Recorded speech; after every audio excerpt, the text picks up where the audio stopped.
It's time now for us to take a look back at this week's headline-making stories in our Reporter's Rewind. Arise News correspondent Leila McDowell is joining us from Washington, D.C. Hey, Leila. Hi. And here in our studio, we have culture critic Monique John, both of you returning to the Reporter Rewind tables. Good to have you. It's all girls today, girl power. Yes. Happy to be here. Girls rule. Girls rule, that's right. And Leila, I want to start with you because you're right there in the Beltway. And let's talk about this kerfluffle over the comments that former New York City Mayor Rudy Giuliani made about President Obama not loving America. These comments have outraged some people, but for other people, they've stood by him and even, if you will, signed on to what he said. Leila, what kind of reactions are you hearing?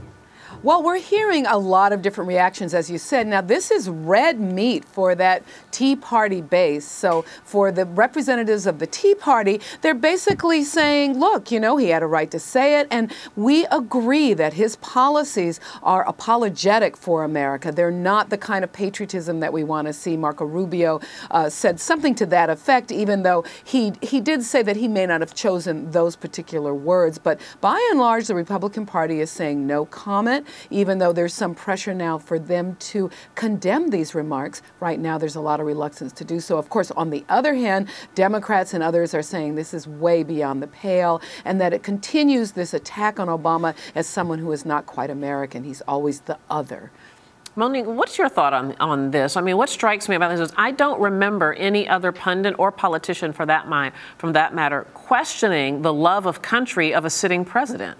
I really have to agree with what Leila was referring to towards the end of, you know, what she was talking about in terms of how it speaks to xenophobia in a very, very glaring example of it. I don't really think that it was appropriate at all to make those kinds of assumptions about Obama's upbringing and his beliefs and his ideas of his own country. And I also think that if we really want to criticize the president, we really should be talking about, again, the policies. I mean, if it were a comment talking specifically about how recently 800,000 Americans were given wrongful tax information from, you know, the Obamacare website, that would have been a reasonable conversation. Ladies, I wonder, what do you make of the fact that anyone felt emboldened to make this kind of statement about the sitting president and has stood by it even in face of the criticism? Leila, I'll let you take a whack at that first. Well, I think that's the fascinating thing, because this was a deeply personal attack. I mean, Giuliani went after his mother and his grandfather, saying that they were socialists, even though they were white. So it was really kind of this unprecedented personal attack on a sitting president and President Obama. And this is why, you know, many critics of the other side say that it is racism, because you haven't seen this kind of reaction and these kind of attacks on any other sitting president. It's so interesting, Monique, because many have said that this is racism, and Rudy Giuliani defended himself by saying, of all things, well, he was raised by a white mother around white people, so it can't be racism. What? I mean, it's interesting, though, that you say that, Leila, because I actually wasn't really surprised that it was coming out of Giuliani's mouth, especially after some of the things he was saying at the height of the Black Lives Matter movement, in terms of talking about how the deaths of the two officers were a result of anti-police propaganda and that Obama was indirectly at fault for that, and how he really undermined the experiences of communities of color by saying that they were largely at fault for the police violence that we see as opposed to the police misconduct that we've seen. Well, so I don't. Go ahead, Leila. Oh, go ahead.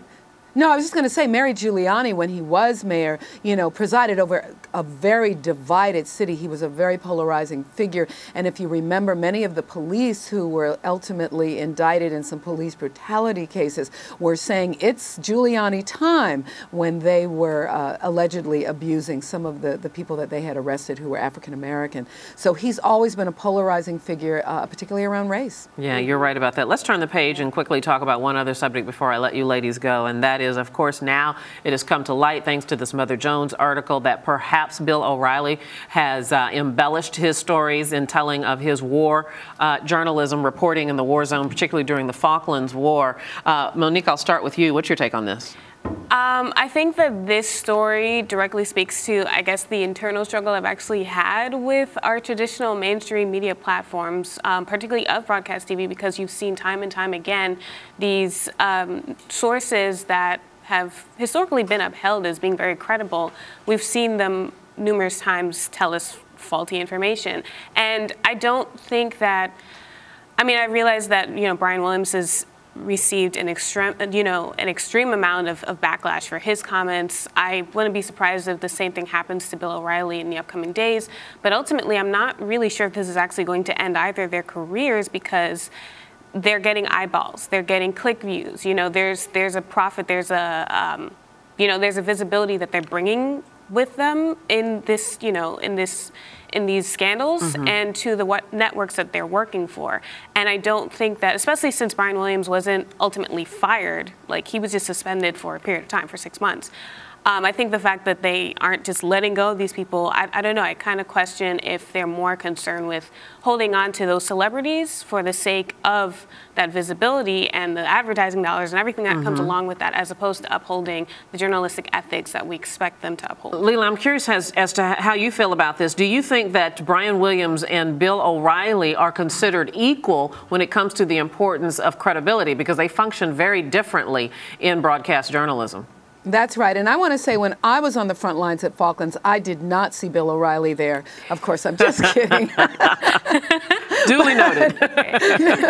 But yeah, I think that's exactly right. I mean, Fox News presents itself as an objective and accurate news source, but it's widely recognized as one with a very much has a point of view, is a lot more subjective. So I think O'Reilly gets a little bit of a pass, and we haven't seen the tape yet. On the other hand, Brian Williams, representing NBC, where veracity is supposed to define that network, is going to be facing, I think, some more difficult consequences. Yeah, I think it remains to be seen whether or not Brian Williams will come back from that 6 months suspension. We'll be talking about this for a while. Ladies, we're going to leave it right there for now. Leila McDowell, Monique John, thank you to both of you. Thank you for having me. And you're watching Arise America.